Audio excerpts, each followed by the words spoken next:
a conocer más gente. Muy bien, creo que ya son todos los avisos. Bueno, el domingo les platicaba sobre el concierto que los organizadores dicen que no le digamos concierto, que es una noche de adoración y alabanza. Sí es, pero pues para mí de alguna manera también es un concierto. Es el 7 de junio.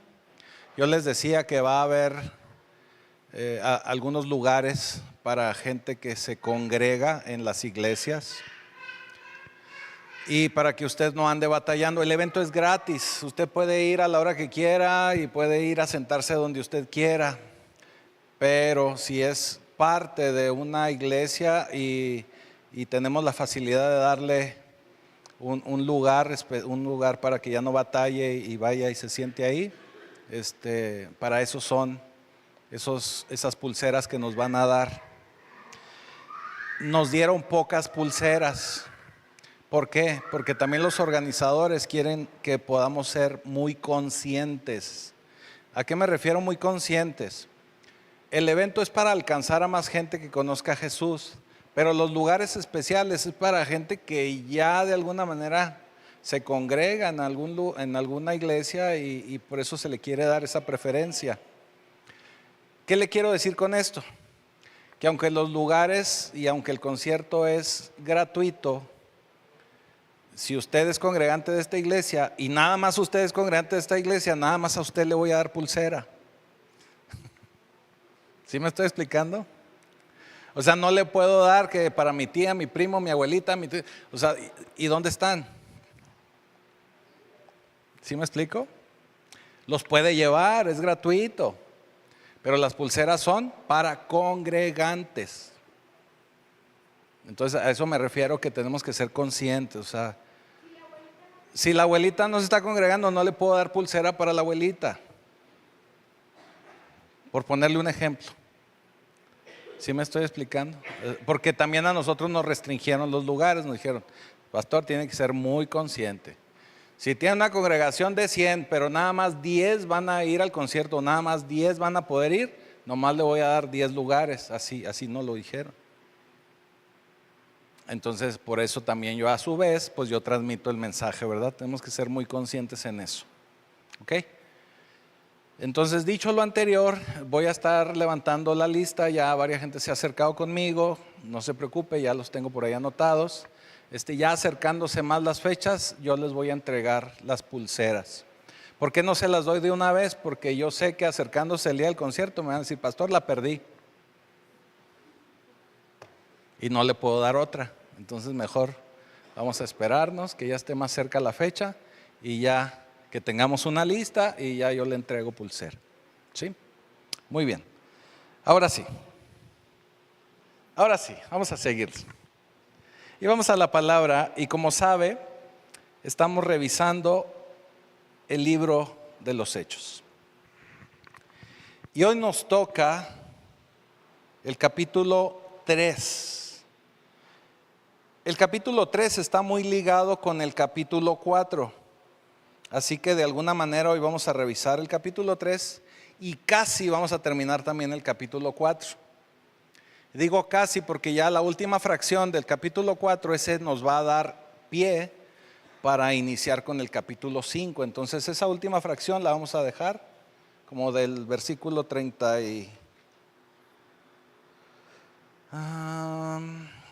del 32 hasta el 37, ahí termina el capítulo 4. Esos versículos se quedan pendientes para verlos cuando vayamos a ver el capítulo 5, que sería la próxima semana. Entonces le aviso para que ahorita que vayamos leyendo no piense que me faltó o que nos quedamos ahí. No, es planeado, es pensado que hasta ahí vamos a llegar. ¿Ok? Entonces hoy vamos a leer capítulo 3 y casi todo capítulo 4. Hoy vamos a hablar acerca de uno de esos primeros milagros de parte del Espíritu Santo para su iglesia. Entonces el tema o el título del mensaje de hoy es Milagros a la puerta. Milagros a la puerta. E iniciamos capítulo 3. Aquí vemos al Espíritu Santo trabajando en este capítulo 3. Y dice el versículo 1: Pedro y Juan subían juntos al templo a la hora novena, la de la oración. Y era traído un hombre cojo de nacimiento, a quien ponían cada día a la puerta del templo, que se llamaba La Hermosa, para que pidiese limosna de los que entraban en el templo.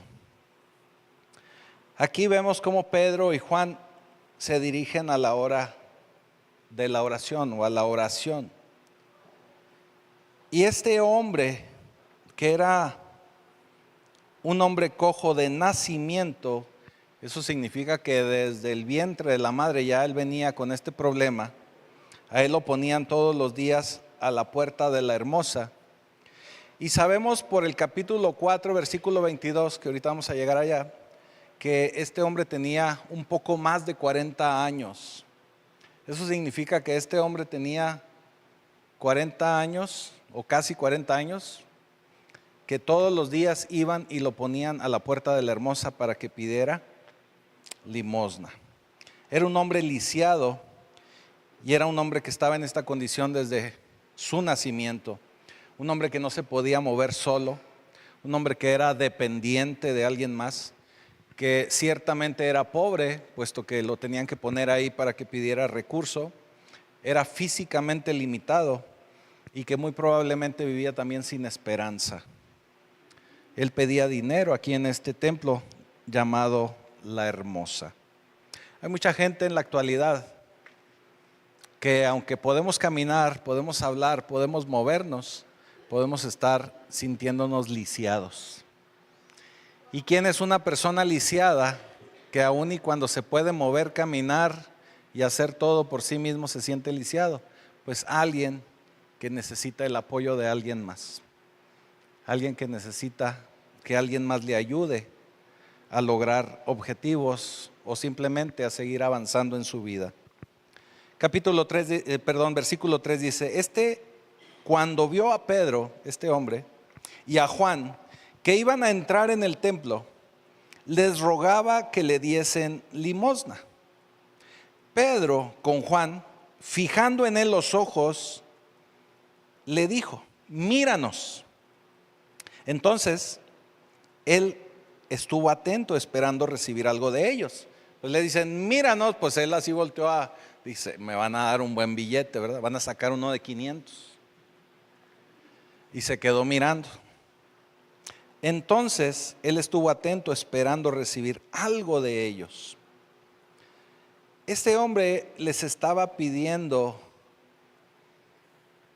algo de dinero, pero realmente este hombre lo que terminó recibiendo fue algo mucho mejor y mucho mayor que cualquier dinero que le hubieran podido dar.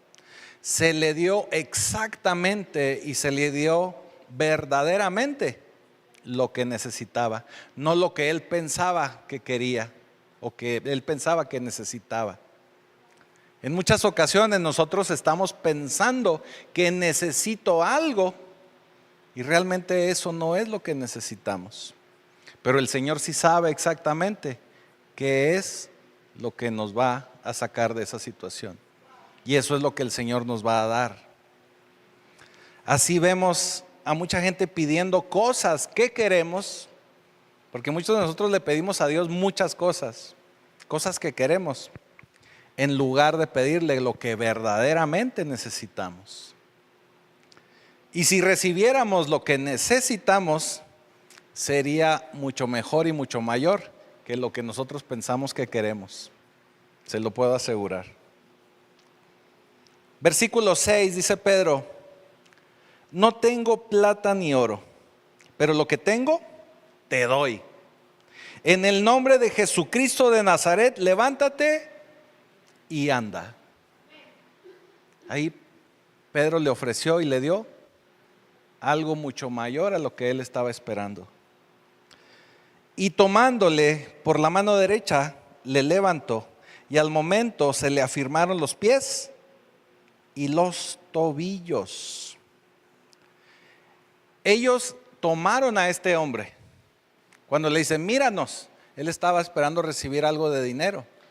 En cambio, Pedro le dice, no traigo cambio. A veces así decimos en los semáforos, ¿verdad? No traigo cambio, pero de lo que sí traigo te doy. Y lo tomó de la mano y lo jaló. Y no solamente le dijo, levántate, sino que lo ayudó, lo jaló a que se levantara. Eso es lo que en ocasiones nosotros como iglesia tenemos que hacer con las personas. No únicamente tenemos que hablarles del evangelio, sino en ocasiones también tenemos que jalarlos. Tenemos que darles la mano para que se levanten. Porque a veces únicamente les hablamos de fe, pero no les mostramos la fe. Entonces eso es lo que nosotros tenemos que hacer como iglesia. Con la gente que piensa que no se puede levantar sola. Hay mucha gente que conoce a Dios y va y lo va a levantar. Mucha gente está en situación tan cansada o tan limitada o tan en esas situaciones en las que a veces sentimos que no nos vamos a poder levantar, que necesitamos de alguien más que vaya y nos dé una mano y nos ayude a salir de ahí. Cuando no les es posible levantarse, necesitamos de alguien que venga y nos jale. Necesitamos que venga alguien y nos ayude a levantar. Él solo estaba pidiendo algo para pasar el día, para brincar el día, para recibir comida, para ir al Oxxo y comprarse un sándwich y una agüita y una coca. Y recibió algo mucho mejor, mucho mayor. Porque encontró a gente que conocía a Dios y no lo dejaron seguir sentado, sino que lo levantaron. Pero ojo, algo bien importante, él también quería levantarse. ¿Y por qué le hago esta aclaración? Porque a veces nosotros como iglesia queremos ayudar a alguien a levantarse y ese alguien no se quiere levantar. A veces le damos la mano y le decimos, vente, mira, es por acá. Y él dice, no, yo aquí me quiero quedar, y se suelta. Desafortunadamente sucede mucho. Tenemos que insistir más y tenemos que ayudar a más. Si hay alguien que no se quiere levantar, no pierda tiempo. Tenemos que seguir levantando a más gente. En este caso, él se quiso levantar. Ellos le ayudaron, pero él se quiso levantar y él se levantó. Versículo 8 dice, y saltando se puso en pie y anduvo. Y entró con ellos en el templo andando y saltando y alabando a Dios. ¿Qué estaba haciendo el cuate? Alabando a Dios. Alabando a Dios.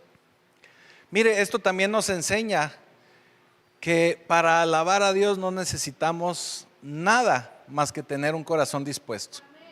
Y se lo voy a decir así, este hombre muy probablemente no estudió teología. Este hombre no hizo un instituto bíblico. Este hombre, yo creo que ni siquiera entraba a la iglesia, no entraba al templo. Lo dejaban a la puerta del templo.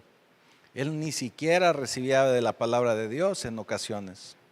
Y digo en ocasiones, tal vez una que otra vez sí escuchaba por ahí algo, pero no recibía. Quiere decir que no sabía mucho de Dios, pero cuando recibe el milagro de parte del Señor, él es agradecido con el Señor y entra brincando, cantando, alabando. Él entra y alaba al Señor. No se necesita nada más para alabar a Dios que tener un corazón agradecido y dispuesto para alabar. Por lo que Dios hace por nosotros. Luego nos perdemos de muchísimas bendiciones porque no somos capaces de agradecerle a Dios. Simplemente el hecho de despertarnos cada día. Ese es un gran milagro para cada uno de nosotros. Y alabó al Señor. Y recuerde que la alabanza tiene que ser visible. Usted para alabar a Dios tiene que alabarle visiblemente. Que la gente se dé cuenta que usted está alabando a Dios. Por eso tenemos que hacerlo con gozo. Por eso tenemos que hacerlo con alegría. Por eso le digo, aunque no se sepa la letra, aunque sienta que le va a dar vergüenza, usted alabe, usted cante. Es más, nadie lo está viendo. Bueno, a veces sí, pero no se fije, usted cante, que no le dé pena. Mire, y con esto voy a aprovechar para contarle algo. Cuando yo estaba recién convertido al Señor, yo creo que una de las cosas con las que batallé poquito más para terminar de soltarme fue con eso, con la alabanza.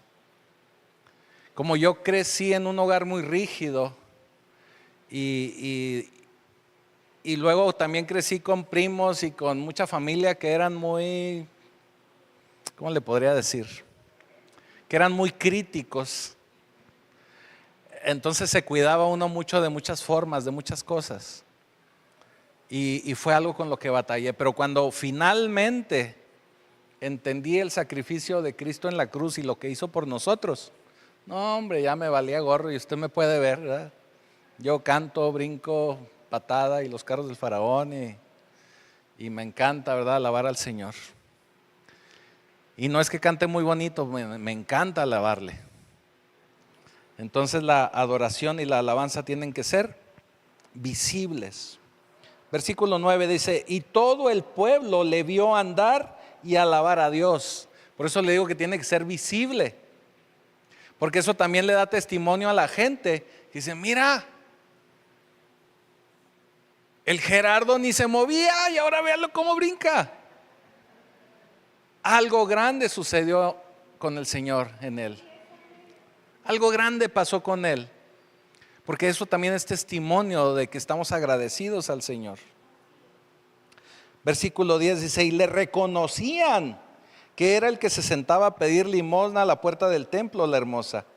Y se llenaron de asombro y espanto al mismo tiempo por lo que le había sucedido. Imagínense, todos los días lo veían ahí sentado y sabían que era lisiado de nacimiento. Pues claro que era un gran milagro y claro que estaban sorprendidos y al mismo tiempo decían, pues ¿qué está pasando? Cuando no entendemos muchas cosas o cuando no entendemos algo de lo que está pasando a nuestro alrededor, también nos da temor, también nos da miedo. Somos muy dados a tenerle miedo a lo desconocido. Por eso puede ser que mucha gente se sienta espantado con temor. Así que usted no se detenga, usted tiene que alabar al Señor. Versículo 11 dice, y teniendo asidos a Pedro y a Juan, o sea, los tenía bien agarrados, ¿verdad? Me imagino que no los soltaba, los abrazaba y brincaba de gusto ahí junto con ellos. El cojo que había sido sanado, todo el pueblo atónito concurrió a ellos al pórtico que se llamaba de Salomón. Viendo esto, Pedro respondió al pueblo, varones israelitas, ¿por qué os maravilláis de esto? O sea, ¿por qué se asombran de esto? ¿O por qué ponen los ojos en nosotros como si por nuestro poder o piedad hubiésemos hecho andar a este? O sea, ¿por qué nos ven a nosotros? Como si nosotros hubiésemos hecho el milagro. El Dios de Abraham, de Isaac y de Jacob, el Dios de nuestros padres, ha glorificado a su Hijo Jesús, a quien vosotros entregasteis y negasteis delante de Pilato, cuando éste había resuelto ponerle en libertad. Mas vosotros negasteis al santo y al justo, y pediste que se os diese un homicida. Ese Pedro se estaba arriesgando, ¿verdad? O sea, les decía, ¿por qué se asombran y por qué nos ven así? Realmente el que está haciendo el milagro es Dios por medio de Jesucristo su Hijo, al cual ustedes negaron, rechazaron y entregaron a la muerte. Y en lugar de recibirle a él, pidieron a un homicida, a un terrorista, les explicaba yo en alguna ocasión, que era Barrabás. ¿Por qué? Porque ellos no entendían estas cuestiones de reino y pensaban que Barrabás les podía ser más útil para que les armara ahí un zafarrancho, ¿verdad? Pero realmente entregaron al justo, entregaron al que podía establecer el reino de Dios en sus vidas. Ustedes estaban cegados por el pecado. En otras palabras les dice eso. Ustedes estaban tan cegados por el pecado que no pudieron ver la verdad. Y en lugar de escoger al justo, escogieron al incorrecto. Escogieron al homicida. Alguien que ni siquiera pudo haber realizado un milagro como los que hizo Jesús. Lejanamente hubiera podido haber hecho eso. Ellos habían podido ver cómo Jesús había sanado ciegos, había sanado enfermos, lisiados. Y sin embargo, escogieron al asesino. Escogieron a Barrabás. Versículo 15. Y mataste al autor de la vida, a quien Dios ha resucitado de los muertos, de lo cual nosotros somos testigos. Ahí Pedro y Juan siendo testigos nuevamente y dando testimonio de la resurrección. Dieron muerte al autor de la vida y de él somos testigos. De él somos testigos que regresó. Mire, tenemos que saber, y ya se los he comentado un par de ocasiones, que la clave o la base de nosotros como cristianos, del cristianismo mismo, es la resurrección de nuestro Señor. El poder creer en la resurrección y saber que es cierta, que es verdadera, eso nos da la libertad de creer completamente en la palabra del Señor. Nos da la certeza de creer en la palabra de Dios.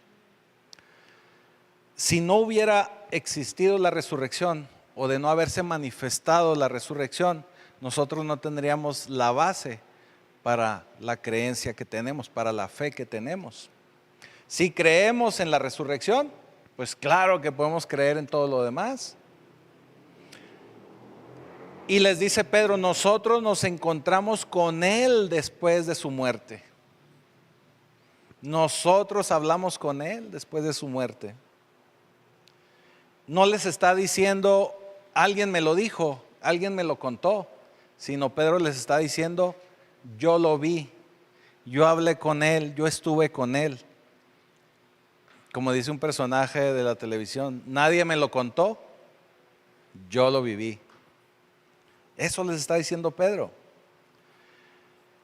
Cuando Pedro escribe su epístola o sus epístolas, él nos habla en un par de situaciones que el Señor, él espera que el Señor se levante en nuestros corazones. Porque para él la resurrección es muy real. Y nosotros creemos en esa resurrección. Y no es un creer de una manera intelectual o de una manera mental o algo que nada más tenemos ahí una idea, sino que tiene que ser algo personal y espiritual en nuestras vidas. Es algo muy, muy real. Y sigue diciendo el versículo 16, y por la fe en su nombre, fíjese, la fe ¿en quién? En su nombre, en el nombre de Jesús. A este que ahora ven, que ustedes ven y conocen, le ha confirmado su nombre y la fe que es por él, y la fe que es por él ha dado a esta completa sanidad en presencia de todos ustedes. Les está diciendo, por la fe en el nombre de Jesús, por la fe en su nombre, es que ahora este hombre ha sido sanado. Es que ahora este hombre que ustedes veían día tras día sentado ahí a la entrada, ahora es sanado. Ahora ustedes saben que esto es real. Y no lo pueden negar y saben que es real porque ustedes conocían a este hombre y lo conocen a este hombre. Saben quién es. O sea, no había duda que ese hombre era lisiado de nacimiento. Todos lo conocían, era muy popular.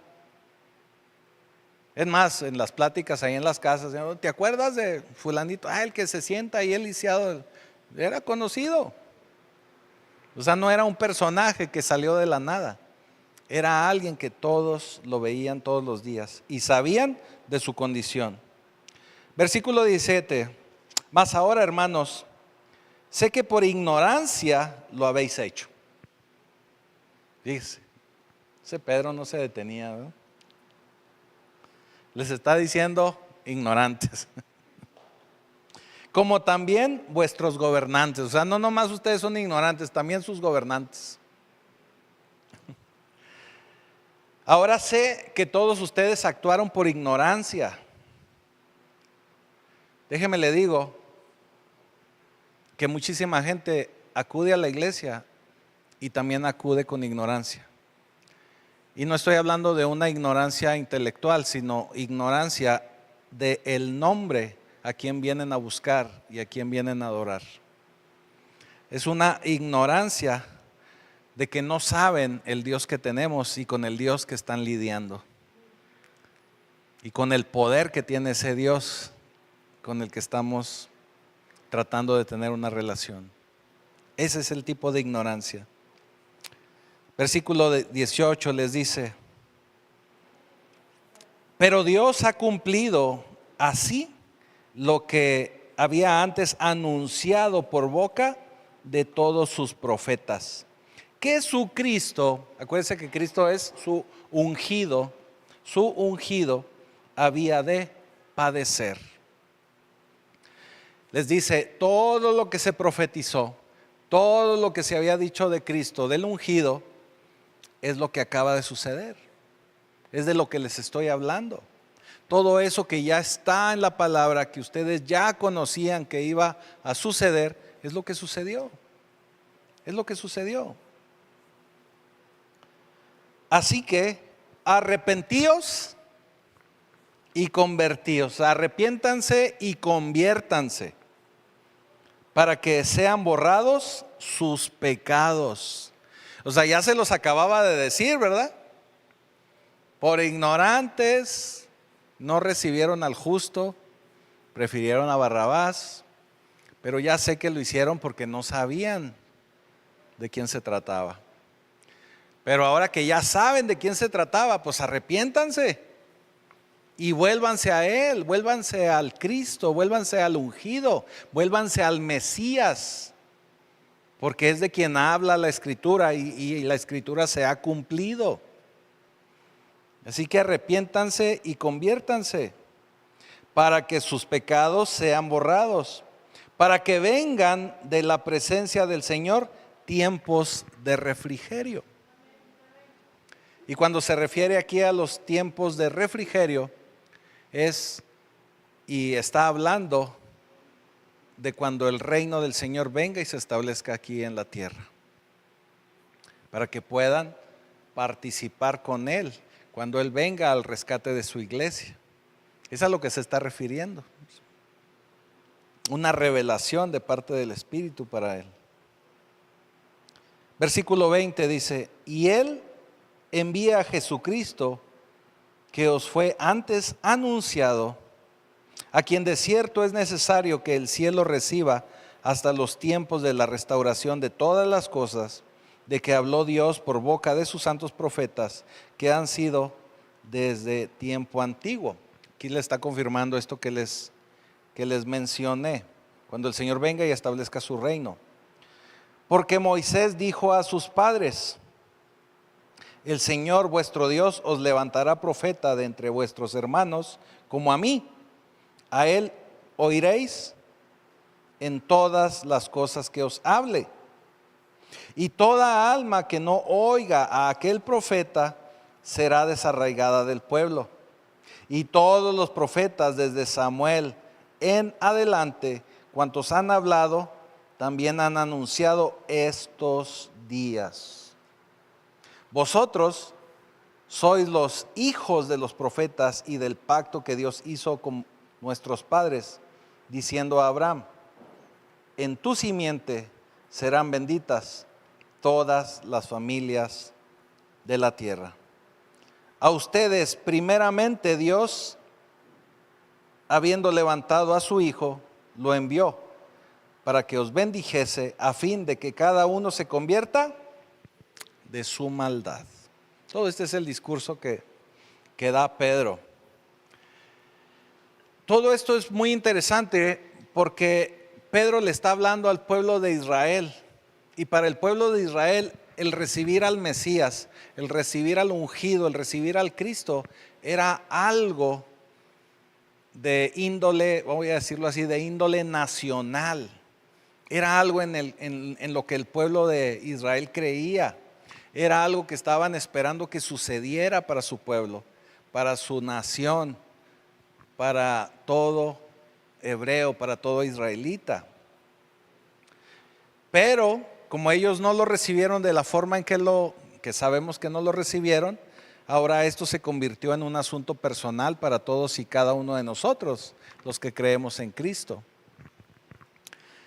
Pero les dice, arrepiéntanse, y cuando nosotros nos arrepentimos del pecado, eso significa que regresamos a Dios, ¿sí? Y permitimos que Dios actúe en nuestra vida. Déjeme clarifico un poquito más esta idea. Cuando nosotros recibimos a Jesús como nuestro Señor, nosotros obtenemos vida eterna. Pero cuando nosotros de manera constante nos arrepentimos, nosotros permitimos que el Señor intervenga en nuestra vida. Cuando cada uno de nosotros caemos en pecado o cometemos un error, una equivocación, un resbalón, que la palabra bíblica es pecado, nosotros nos alejamos del Señor. O vaya, el Espíritu Santo se aleja de nosotros. Y la manera de volver a reconciliarnos con Él es por medio del arrepentimiento. Por eso, hermanos, todos los días, usted tiene que ponerse a cuentas con el Señor. Y a veces ni siquiera todos los días. Si usted se acaba de dar cuenta que hizo algo equivocado, arrepiéntase inmediatamente. A medida de que estemos practicando o que tengamos esta práctica en nuestra vida, va a ser más fácil darnos cuenta cuando estamos cometiendo un error y volvemos al Señor. Porque si no lo hacemos rápido, el Señor se aleja de nosotros y no permitimos que Él obre en nuestra vida. Por eso es tan importante siempre recordar que el arrepentimiento nos une al Señor. Es bien importante, es una palabra sumamente importante para nosotros, para nuestro cristianismo. Arrepentirnos para estar de nuevo en esa relación con el Señor. ¿Sí? Cuando usted no está con Dios, cuando usted cae en un pecado y no se arrepiente, es como si le diera la espalda a Dios. Es como si usted se voltea y como si le dijera al Señor, no me interesa más de ti. Digo, a lo mejor puede ser algo momentáneo, pero es darle la espalda al Señor. Por eso es importante que no le demos la espalda al Señor. Tenemos que ponernos a cuentas inmediatamente. Algo también importante que resaltar aquí es que cuando Pedro da todo este mensaje, todo este sermón, lo da inmediatamente después de un milagro de parte del Espíritu Santo. ¿Qué significa? Significa que cuando nosotros vemos una manifestación de Dios, una manifestación del Espíritu Santo, esa manifestación tiene que ir ligada a un mensaje que nos acerque y nos lleve a la palabra de Dios. ¿Qué quiere decir? Que si yo veo una manifestación de Dios, es el momento de ir a la palabra o de compartir la palabra con aquellos que no conocen de ella, que no conocen de Dios, que no conocen de la palabra. Por eso nosotros tenemos que ser testigos. Por eso cuando el Señor hace algo sobrenatural en nuestra vida, todos tenemos que dar testimonio, tenemos que ser testigos. Siempre que hay una manifestación del Espíritu, tenemos que dar testimonio. Porque si sucede algo fuera de lo normal, es señal que tenemos que adorar al Señor primeramente y posteriormente ser testigos de Él. O sea, esto siempre tiene que ir así. Porque mire, el Señor bendice por medio de sus obras sobrenaturales.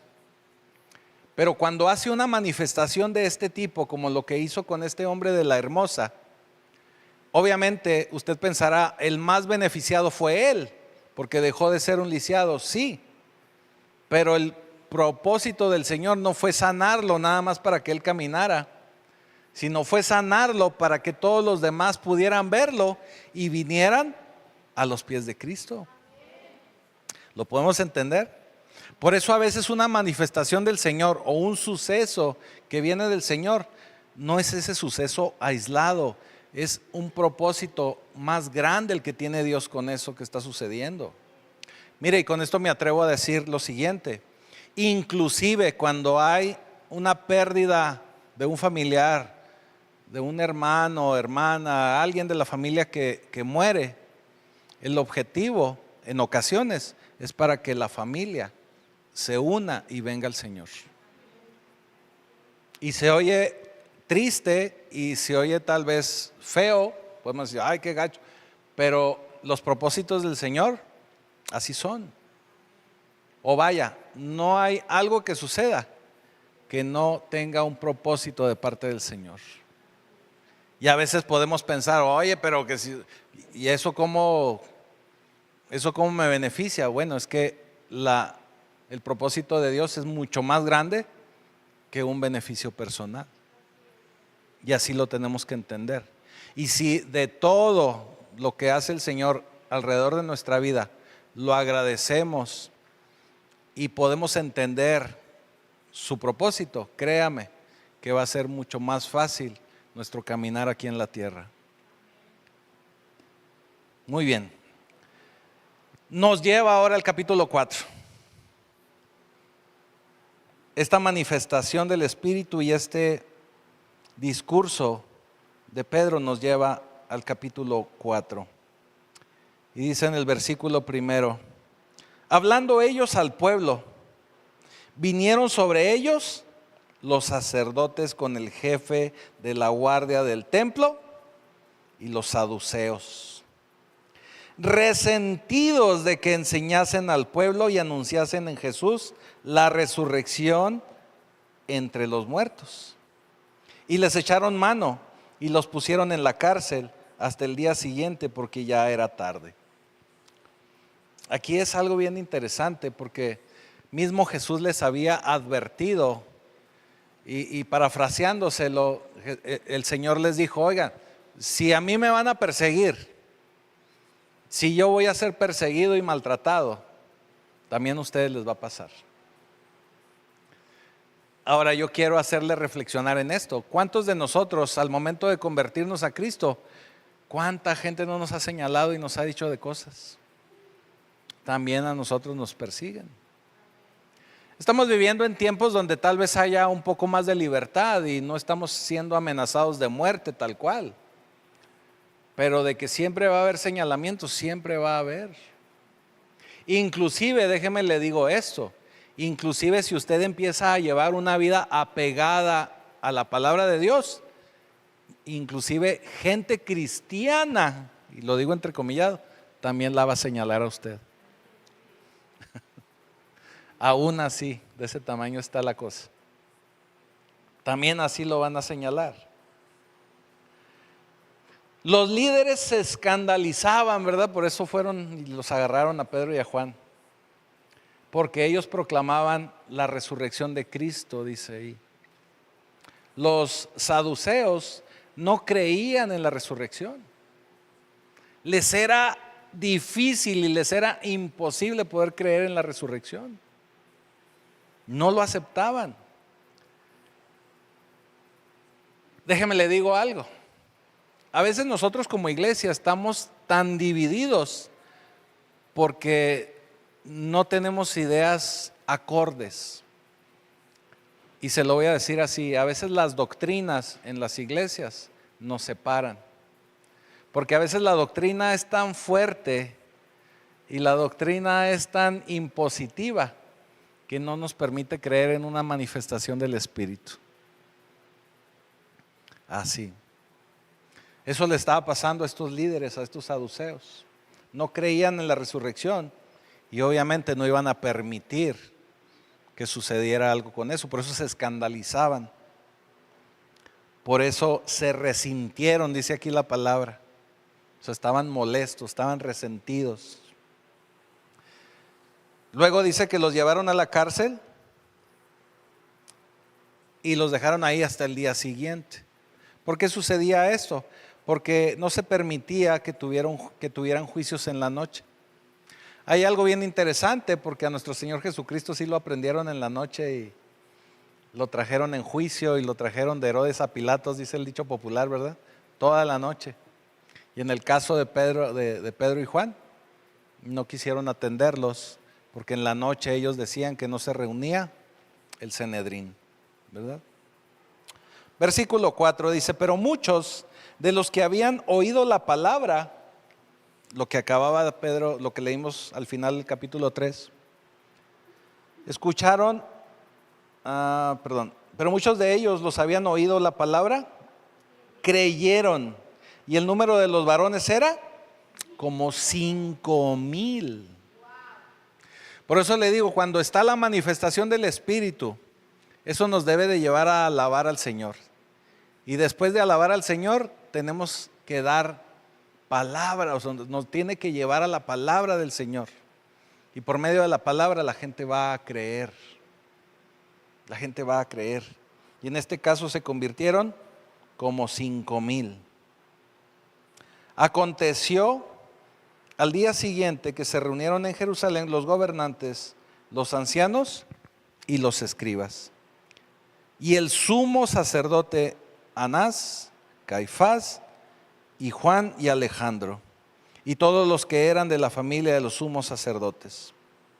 Y poniéndoles en medio les preguntaron, fíjense lo que le preguntaron: ¿con qué potestad o en nombre de qué? Yo le hubiera agregado, ¿y de parte de quién habéis hecho vosotros esto? O sea, ¿en el nombre o en la potestad de qué o de quién han hecho esto? Es bien interesante porque ellos están aquí ligando nombre con poder, con potestad. ¿Con qué poder o en qué nombre hicieron esto? En otras palabras, ¿quién los autorizó? ¿Quién les permitió hacer esto? ¿Quién les dio la habilidad de esto que hicieron? De hacer este milagro. Y no solamente este milagro, sino de pronunciar ese sermón, esa prédica que dieron.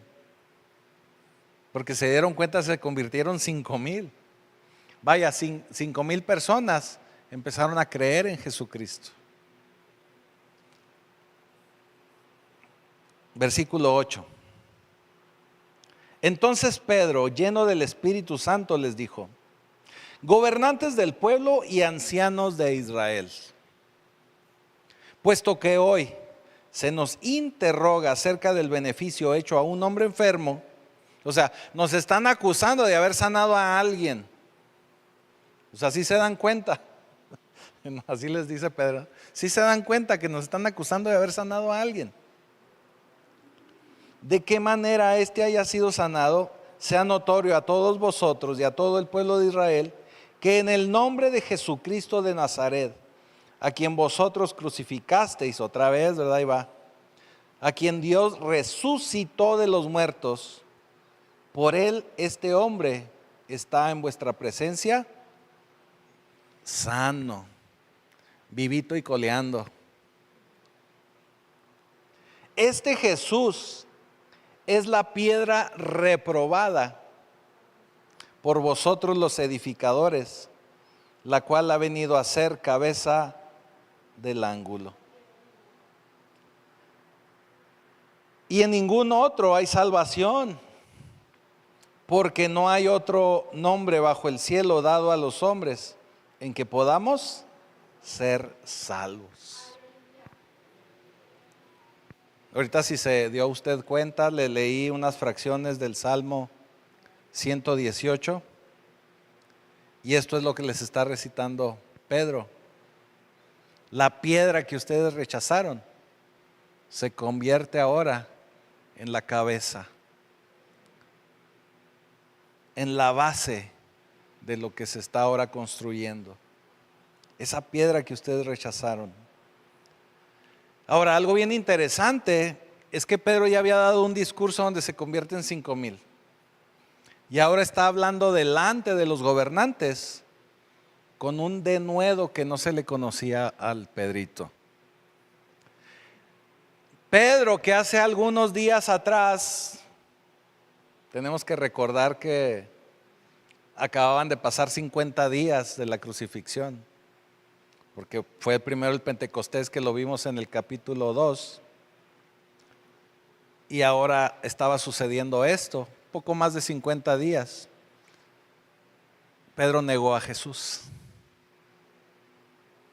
O sea, no hacía ni 2 meses, si lo vemos así en cuentas, no hacía ni 2 meses que Pedro andaba escondiéndose y negando a Jesús. Y ahora hablaba con este denuedo. Y ahora estaba lleno del Espíritu y testificando del Señor, hablando de la resurrección y dando testimonio de que habían visto la resurrección y que se había presentado delante de ellos el Señor. Les decían: ¿nos encarcelan por ayudar a este hombre? Nosotros lo sanamos, sí, por medio, bueno, más bien Jesucristo lo sanó por medio de nosotros. Jesucristo de Nazaret, les dice, en quien ustedes no creyeron y a quienes ustedes crucificaron, y a quien Dios lo levantó de los muertos. Se da cuenta que hemos estado leyendo cada vez que ellos testifican, hablan de la resurrección. Y lo levantó de los muertos, y lo levantó de los muertos. Y nosotros somos testigos. O sea, nadie nos lo contó. Nosotros estábamos ahí, nosotros lo vimos, nosotros hablamos con él. Hasta nos preparó un pescadito zarandeado ahí en la playa. ¿Sí se acuerda? Porque una de las primeras veces que el Señor se les presenta, les da de comer. Él ya había preparado ahí un banquete con un pescadito a las brasas, ¿verdad? Un pescado zarandeado. Entonces ellos eran testigos de esto y hablaban de este Jesucristo con este denuedo. Pero algo que constantemente podemos ver es que ellos, todo esto que estaban haciendo y estos milagros que estaban manifestando, eran en el nombre de Jesús. Y los líderes de Israel les vuelven a decir: ¿en qué nombre?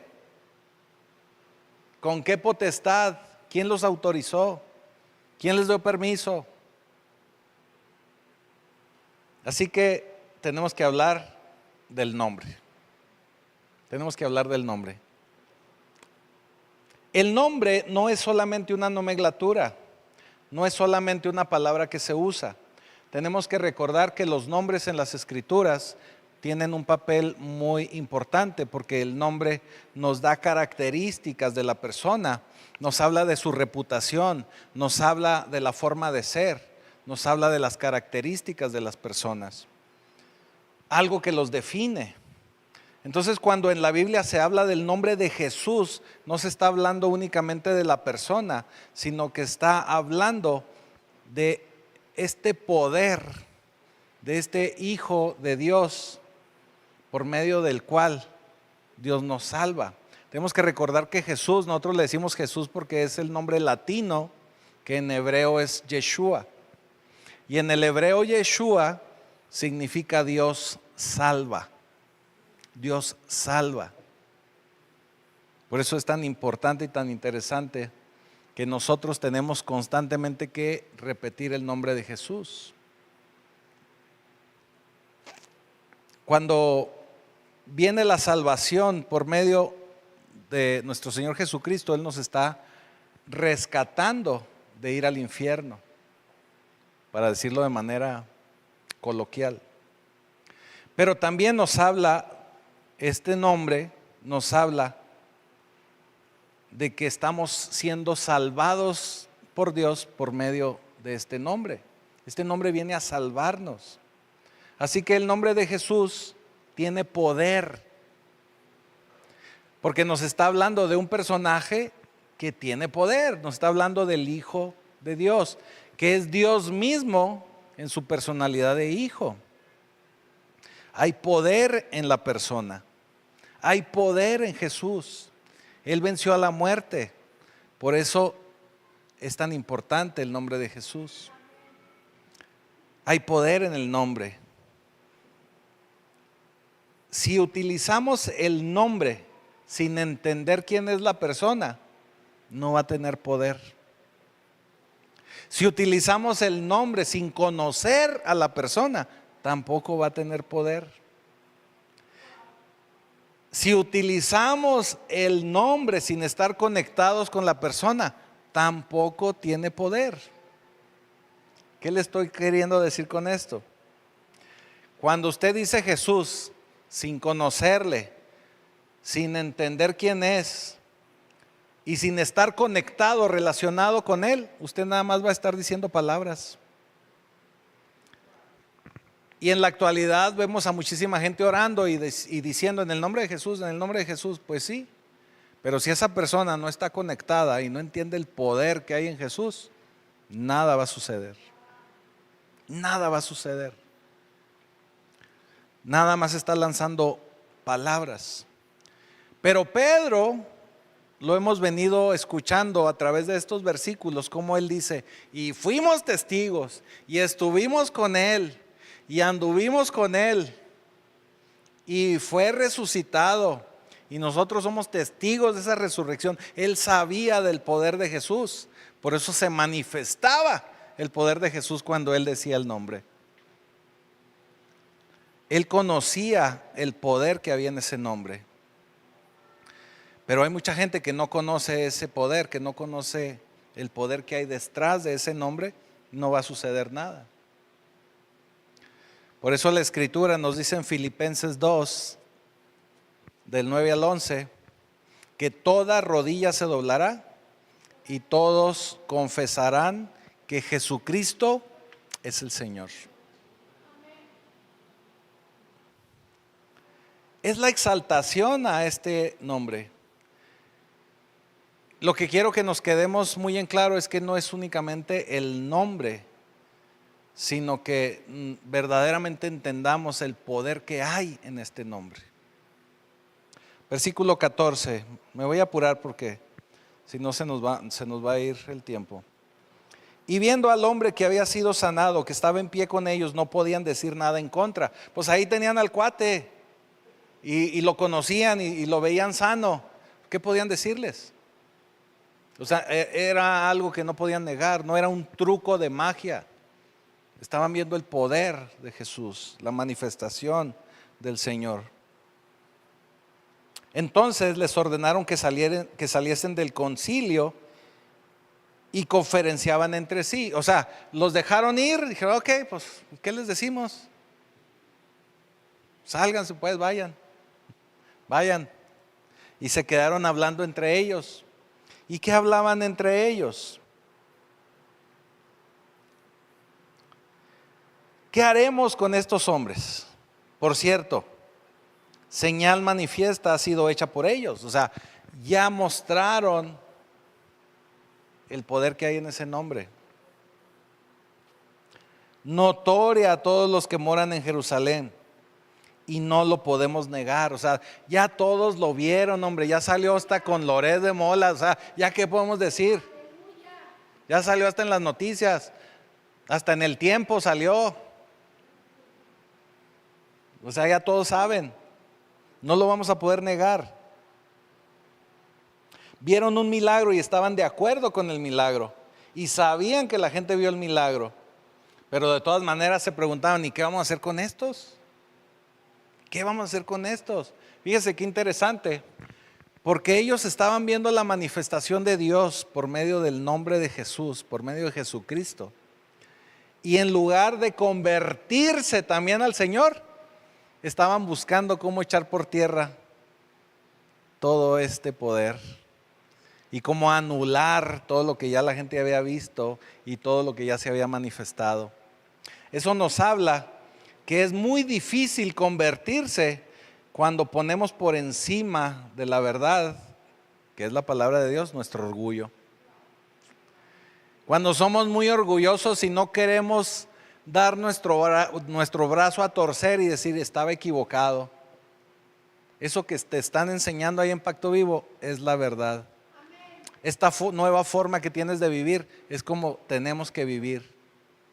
Por seguir aferrados a tener la razón, no recibimos la verdad de Cristo. Para ellos era más importante mantener su estatus de líderes que recibir y hablar la verdad. Fíjese hasta dónde llega.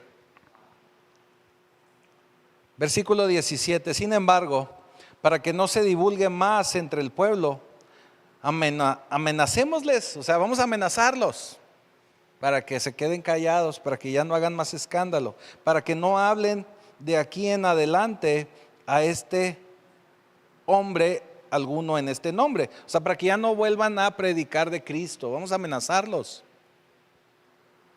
Y llamándolos, les intimidaron en que de ninguna manera hablasen ni enseñasen en el nombre de Jesús. O sea, le dijeron, eso que están haciendo, ya no lo hagan.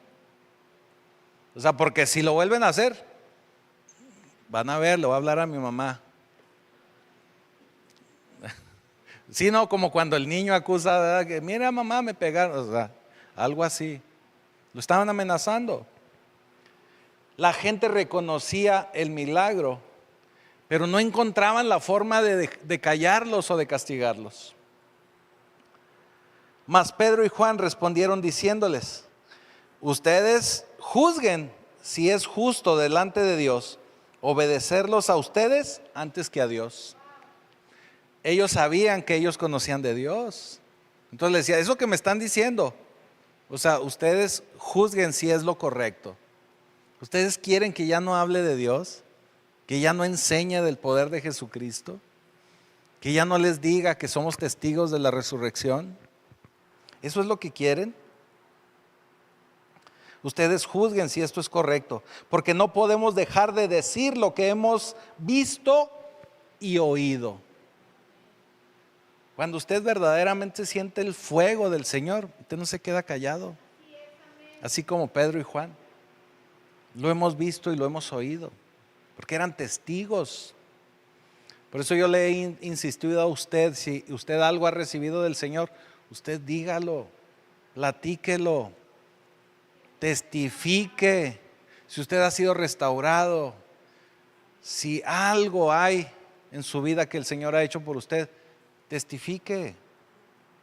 Esa es la manera de compartir al Señor. No, ni siquiera necesita saber muchos versículos. Con eso es suficiente. Ellos entonces le amenazaron y le soltaron, no hallando ningún modo de castigarles por causa del pueblo, porque todos glorificaban a Dios por lo que se había hecho. O sea, era algo innegable, ya que el hombre en quien se había hecho este milagro de sanidad tenía más de 40 años. Es lo que yo le mencionaba. Todo el mundo lo conocía. No había manera de negar lo que había pasado. Y puestos en libertad, vinieron a los suyos y contaron todo lo que los principales sacerdotes y ancianos les habían dicho. Y ellos, habiéndolos oído, alzaron unánimes la voz a Dios y dijeron, soberano Señor, tú eres el Dios que hiciste el cielo y la tierra y el mar y todo lo que hay en ellos hay, que por boca de David tu siervo dijiste, ¿por qué se amotinan las gentes y los pueblos piensan cosas vanas? Se reunieron los reyes en la tierra y los príncipes se juntaron en uno contra el Señor y contra su Cristo. Porque verdaderamente se unieron en esta ciudad contra tu santo Hijo Jesús, a quien ungiste. Herodes y Poncio Pilato con los gentiles y el pueblo de Israel, para hacer cuanto tu mano y tu consejo habían antes determinado que sucediera. Ojo con estos dos versículos. Los voy a volver a leer. Ya sé que ya, aguántenme unos minutitos más. Porque verdaderamente se unieron en esta ciudad contra tu santo Hijo Jesús, a quien ungiste, Herodes y Poncio Pilato, con los gentiles y el pueblo de Israel, para hacer cuanto tu mano y tu consejo habían antes determinado que sucediera. O sea, ustedes se unieron en contra de Jesús para hacer lo que Dios ya había determinado. ¿Qué es lo que le quiero mostrar con esto? Lo que vemos aquí en estos dos versículos es la responsabilidad o la participación de nosotros como humanos, como creación de Dios, para el cumplimiento de la soberanía divina del Señor. O sea, para que sucediera lo que ya Él había determinado, tenían que intervenir gente. Ahora, ojo, ¿qué gente intervino? Gente que ni siquiera creía verdaderamente en Dios. Entonces, aquí nos podemos dar cuenta cómo el Señor a veces, de acuerdo a lo que Él ya tiene planeado, aunque nosotros pensamos que hacemos algo fuera de su voluntad, realmente estamos logrando que su voluntad se cumpla. Significa que Dios cumplirá su propósito aun si los hombres piensan que están haciendo lo contrario. De ese tamaño. Versículo 29, y ya voy cerrando. 29. Y ahora, Señor, mira sus amenazas y concede a tus siervos que con todo denuedo hablen tu palabra.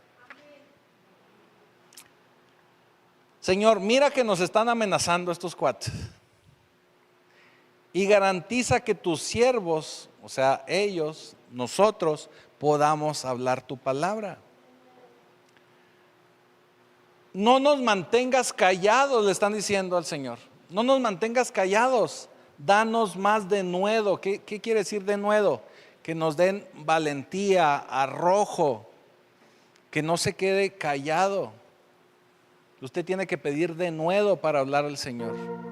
Que no le dé vergüenza pararse en un Oxxo y hablarle a la gente del Señor. No nos mantengas callados, Señor, de ninguna amenaza, que ninguna amenaza nos calle. Aunque los amenacen, usted tiene que hablar. Usted tiene que ser testigo. Danos denuedo para hablar de Jesús. Dice en el 30, mientras extiendes tu mano para que se hagan sanidades y señales y prodigios mediante el nombre de tu santo Hijo Jesús. Cuando hubieron orado, el lugar en que estaban congregados tembló. Ojo con esto, ya no es el capítulo 2 del libro de los Hechos, es el capítulo 4. Eso significa que cuando volvemos a orar, volvemos a estar unánimes, volvemos a estar en oración y volvemos a pedirle al Señor que nos llene de su poder, que nos dé denuedo para hablar de su palabra, para testificar, para ser testigos de Él. Las cosas pueden volver a temblar. Las cosas pueden volver a temblar. Como ellos estaban pidiendo denuedo para hablar de Jesús, aquel lugar, en aquel lugar donde estaban se volvió a llenar del Espíritu Santo. Cuando usted hable con denuedo o pida denuedo y hable confiadamente, usted puede volver a temblar. Y vamos a lograr que el lugar donde nos encontremos esté temblando. Así que si usted y yo hablamos de Jesús, de su poder, de sus milagros, de su gloria, de su resurrección, de su manifestación y de lo que ha hecho en nuestra vida, aún y cuando nos han amenazado, usted va a ser lleno del Espíritu Santo.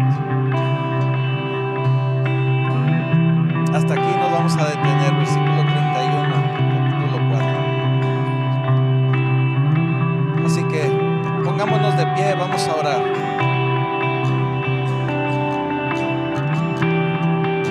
Bendito Señor, bendito Padre Celestial. Te damos gracias, Señor, porque sabemos que tú nos has llenado con tu Espíritu Santo. Pero también sabemos, Señor, que si pedimos correctamente, adecuadamente, que nos inundes, que nos vuelvas a llenar con tu espíritu, que nos des ese poder de poder hablar con denuedo de tu Hijo. Sabemos, Señor, y reconocemos que tu poder está en nosotros. Permite que podamos sentir, Señor, ese denuedo, y que nada haga que nos callemos. Que aún y si hay amenazas para con nosotros, tú nos des ese poder de poder seguir hablando de ese milagro de resurrección de tu Hijo Jesucristo. Le damos gracias, Señor, porque sabemos que tú llenarás con ese poder, con esa gloria a cada uno de tus hijos. Y sabemos que nadie de los que hoy están siendo testigos de tu palabra se quedarán callados nunca más, porque hablarán de tus milagros, de tus maravillas y de tu poder, de tu nombre. Te damos ya gracias, Señor, en el poderoso nombre de Jesucristo. Amén.